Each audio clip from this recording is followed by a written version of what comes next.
4 PM news network में दोस्तों आपका स्वागत है। मैं हूं आपके साथ राशिद ज़हीर। मैं सोच रहा था कि बिहार की कहानी ख़त्म हुई, चलिए बंगाल चलते हैं, चूँकि चुनाव की खबरें ज़्यादातर आप लोगों को पसंद है सुननी। लेकिन बिहार में हंडिया पक रही है, खद्दे आ रहे हैं। खद्दे जानते हैं, जब हंडिया पकती है तो उसमें से जो गूफ का होता है, थोड़ा से बुलबुले से उठते हैं। सम्राट चौधरी दिल्ली गए, अमित शाह से मुलाकात हुई, तरह तरह के कयास लगने लगे। एक चीज़ आपके सामने रखने जा रहा हूँ। अब लड़ाई वहाँ पर स्पीकर की चल रही है और ये चल रहा है कि सबसे बड़ा दल कौन सा है। आपको लग रहा है बीजेपी दल है बड़ा, लेकिन नीतीश कुमार ने हार नहीं मानी। और ये हार तभी पता चल गई थी जब मंत्रिमंडल की शपथ ग्रहण समारोह हो रहा था, तो भारतीय जनता पार्टी ने तो अपने 14 के 14 ही मंत्री बना दिए। लेकिन नीतीश कुमार बिहार की राजनीति को जानते हैं, थोड़ा सा हल्का चल रहे थे। 8 लोगों को ही मंत्री बनाया, 6 बाकी हैं अभी उनके। और अब स्पीकर पे निगाह है। और सबसे बड़ा दल अब क्या है? सबसे बड़ा दल होने के जुगाड़ में बीजेपी भी लगी हुई है। सम्राट चौधरी संभवतः अमित शाह से यही दीक्षा लेने गए कि सर आगे करना क्या है। आपको गृह मंत्रालय मिल तो गया, लेकिन उसके बावजूद भी उसके दांत थोड़े कटे हुए हैं। मैं आपको बता देता हूँ, इसके अंदर सिविल पुलिस तो एक्चुअली वाकई सम्राट चौधरी के अंतर्गत है, आईपीएस मान लीजिए, और आईएएस जो है वो अभी भी जो है सामान्य प्रशासन जिसको कहा जाता वो नीतीश कुमार के हाथ में ही है। तो नीतीश कुमार ने गृह मंत्रालय तो दिया है, लेकिन यकीन मानिएगा पूरी की पूरी जो गृह मंत्रालय की बात होती है वो सम्राट चौधरी के हाथ में नहीं है। बहरहाल मैं आपको बताना चाह रहा हूँ, 2 तरफ से बातें चल रही। ऑपरेशन लोटस और नीतीश कुमार के आदमी लग चुके हैं। जमा खान आप सुनते होंगे, पहले किसी ज़माने में शायद बसपा से जीते थे ये, और फिर ये जनता दल यू में आ गए। जनता दल ने इस बार भी टिकट दिया, जीत गए। इनको जिम्मेदारी सौंप दी गई है असदुद्दीन ओवैसी के, जो 4, 5, 6 लोग आए हुए हैं। इनमें से बताया, हालांकि उन्होंने खुद ही ऐलान कर दिया कि साहब अगर सीमांचल में आप सुविधाएं देते हो तो हम आपको समर्थन कर देंगे। लेकिन वो 4 लोग, इमानुल अख्तर को छोड़कर बाकी 4 लोगों के बारे में कहा जा रहा है कि शायद वो लोग जो हैं नीतीश कुमार की पार्टी को ज्वाइन कर लें। जमा खान उसमें लगे हुए हैं। दूसरे विजय चौधरी आप सुनते थे नाम, वो उपेंद्र कुशवाहा और बाकी जो ये आईपी दल है, ये दल है, वो दल है, तो उन लोगों के तरफ लगे हुए हैं। गोया के नीतीश कुमार की पार्टी के लोग संभवतः 95, 97, 98 या शतक भी पार कर सकते हैं। नीतीश कुमार लगे हुए हैं और इसके पीछे उनकी मंशा है।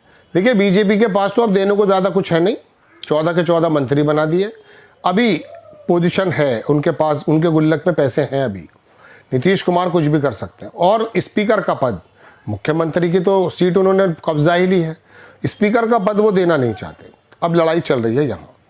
अब दोस्तों बात यह है कि भारतीय जनता पार्टी के साथ ये चाहे कितने भी ओवैसी की पार्टी के लोग हों, ये बीजेपी के साथ तो जाएंगे नहीं। हो सकता है ये कामयाब हो जाएं उधर जाने में। कांग्रेस की तरफ जो मैंने विजय चौधरी का नाम लिया, आपको पहले किसी ज़माने में कांग्रेस के थे, उनको भी जिम्मेदारी सौंप दी गई। बताया जा रहा है कि 5 में से 4, 5 या 6 जीते हैं कांग्रेस के, गालिबन 6, उनमें से 4, कोई कह रहा 6, एक पत्रकार तो 6 ही बता रहा था। कांग्रेस के बंदे पहले भी टूट चुके हैं, 2018 में, 19 में सब आ जाते हैं ये लोग, चूँकि इनकी गलती नहीं है। दर्शक और वोटर भी इतनी जल्दी ही अपना जो है ना कलेबाजी खाता है, तो अगर ये भी खा जाए तो कोई बड़ी बात नहीं है। नीतीश कुमार के, इनके पास अपने अपने जवाब होंगे। अरे साहब काम नहीं कर सकते, बताइए अगर विपक्ष में बैठते तो क्या करते, एक दरोगा तक नहीं सुनता, लिहाजा काम कराना था अपने इलाके में। नीतीश कुमार की झोली में चढ़ गए। नीतीश कुमार भले बीजेपी के साथ हों, लेकिन ये तमाम इनके पास जवाब होते हैं। तो दोस्तों लड़ाई बिहार में अब कुछ और चल रही है। ऐसे में राष्ट्रीय जनता दल उसको भी घेरे हुए हैं तेजस्वी यादव वगैरह। हालांकि उनके परिवार में कुछ झगड़े वगैरह हैं, जो भी कुछ चल रहे हैं आपको मालूम है, लेकिन वो कंट्रोल करे बैठे हैं। 35 और 85 इनके पास हैं, क्या कहते हैं, नीतीश के, और 35 ये टोटल पीछे इधर के लोग हैं। ये 35 भी अगर आ जाते हैं तो तब भी काम नहीं बनता है। 120 ही बैठते हैं, 122 चाहिए। लेकिन बहरहाल ये जो छोटे छोटे दल हैं, इनको लेकर के अपनी स्ट्रेंथ को बढ़ाना और भविष्य में कभी भी वो 30-35 जो आए हुए हैं राष्ट्रीय जनता दल के, उनके साथ सरकार बनाना ये आराम से एक काम बन सकता है। लेकिन फिलहाल तो कौन बड़ा दल होगा और कौन लोग इसका स्पीकर का पद को अपनी तरफ करने में कामयाब होगा, इसकी जो है रस्साकशी चल रही है। सम्राट चौधरी ने भी शुरू कर दिया है, बुलडोज़र वाले मामले, एनकाउंटर वाले मामले चल रहे हैं। अब धीरे धीरे वहाँ के अल्पसंख्यक समुदाय को डराया जाएगा।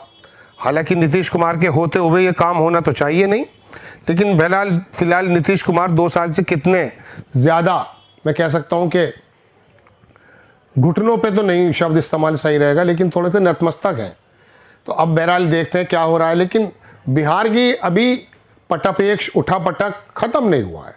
जहां बीजेपी अपने गृह मंत्री के माध्यम से अपनी राजनीति का विस्तार एनकाउंटर, बुलडोज़र और इस तरह की चीज़ों पे करने पे लगेगी और दिखाएगी कि देखिए हम डिफरेंट पार्टी, हमें क्यों कहा जाता है। उत्तर प्रदेश में और आसाम में हमने बुलडोज़र चलाए बहुसंख्यक समाज को ये बताने के लिए कि देखो ये जो छोटा समाज है, छोटा इन द सेंस अल्पसंख्यक समाज है मुस्लिम, इनके हम पेच कैसे टाइट कर रहे हैं। लेकिन इन्हीं मुस्लिमों में, इन्हीं ओबीसी में, इन्हीं दलितों में निकल करके ये लोग भी आए हैं। नीतीश हैं, लालू हैं, ममता है और ये अखिलेश और मायावती, इन्हीं की उत्पत्ति यहाँ से, इस राजनीति से निकलती है। तो इनकी अपने अपने भी स्टेक लगे हुए हैं। तो अब लड़ाइयाँ 2 हैं। एक, भारतीय जनता पार्टी को बिहार में अपना वही एक पैटर्न लेकर आना है। चूँकि मोदी जी जिस तरह से मंदिर मंदिर घूम रहे हैं और अपनी पूजा पद्धति करते जा रहे हैं, उन्हें दिखाई दे गया कि अब कोई रास्ता अच्छा नहीं है। 31% से लेकर 37% से ज़्यादा ये हो ही नहीं पा रहे हैं। तमाम चुनाव आयोग की भी हो सकता मिल गई हो, क्या कहते हैं, सहायता। तो सारी चीज़ें मिलने के बाद, साम दाम दंड भेद करने के बावजूद भी ये 40 क्रॉस नहीं कर पा रहे हैं। वहाँ 63% है, बस वो 63% बिखरा हुआ है। इस वजह से बीजेपी का आपको वर्चस्व नज़र आता है। जिस दिन भी थोड़ा बहुत परसेंट जो है 2-3 करोड़ कांग्रेस में आया, 100 सीटें इनकी ख़त्म हो जाएंगी। लेकिन बहरहाल बीजेपी को पता चल गया कि अब हमें सिर्फ हिंदुत्व के मुद्दे पर ही आगे बढ़ना है। मौलाना मदनी के बयान को कैश करना है, मुसलमानों को विलन बनाना है, बुलडोज़र चलाना है, एनकाउंटर करना है। गृह मंत्रालय अब हमारे पास है। बिहार में जो जातियों की राजनीति होती थी, आने वाले समय में हिंदू मुस्लिम की राजनीति करने का उनको थोड़ा सा एक लग रहा है कि ये जो लिया गया है इन्होंने, अभी क्या कह सकते हैं, वो लिया है गृह मंत्रालय, वो शायद इसी वजह से है। तो दोस्तों, एक तरफ तो लड़ाई है ये, और दूसरी तरफ लड़ाई मैंने आपको बताई वो स्पीकर पद की है। चूँकि अदला बदली, ये जो स्पीकर का मामला होता है ना, ये महाराष्ट्र में आपने देखा होगा। महाराष्ट्र में क्या हुआ है, महाराष्ट्र में दरअसल दोस्तों यही हुआ है कि उन्होंने जो है आकर के जो है स्पीकर की और राज्यपाल की, राज्यपाल तो बिहार में इनका ही है, इनकी मदद से बड़े काम किए हैं। तो अब देखिए 2 लड़ाई चल रही है। अब ये बड़ा दल कौन सा निकलता है। बड़ा दल जो है नीतीश कुमार अपना बना पाते हैं। ऑपरेशन लोटस तो हो नहीं पा रहा बिहार में, और हो भी जाए कुछ मालूम नहीं, हो सकता हो जाए। मैं एक खबर देखने की कोशिश कर रहा था, मुझे मिली नहीं, वरना बड़ी रोचक खबर थी बिहार के संबंध में, इसी परिप्रेक्ष्य में जो मैंने आपसे कहा। बहरहाल खबर यह है कि अब दल किसका बड़ा होगा और स्पीकर पद क्या है। सम्राट चौधरी क्या अमित शाह से गुरु ज्ञान लेकर आए हैं, किस प्रकार से आगे चलेंगे, देखना होगा। जय हिंद।